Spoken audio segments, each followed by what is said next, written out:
Жаңа оқу жылына қатысты тағы бір жаңалық. Енді балалардың білімі отандық электрондық жүйемен бағаланады.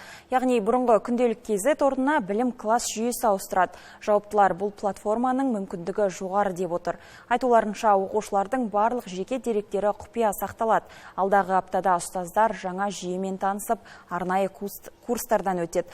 Артынша ата-аналарға таныстырылады. Бұдан бөлек биылдан бастап оқушылар сәйкестендіру картасын пайдаланады. Онымен ата-аналар балаларының мектепке қай уақытта келіп кетіп жүргенін бақылайды. Сонымен бірге мектеп асханасындағы ас мәзірімен танысып, баласының уақыты тамақ ішуін хабардар болады. Біздегі жаңағы тегін ыстық тамақпен қамтамасыз ету жағында сыбайлас жемқорлық фактілерінің алдын алу мақсатында, яғни баланың тамақ ішкені карточканы ұру арқылы тәбелделіп отырады. Яғни жаңағы жеке кәсіпкерлерге артық ақша төлеу процесін фактілерінің орын алмауының алдын алу үшін жасалып отырған дүние.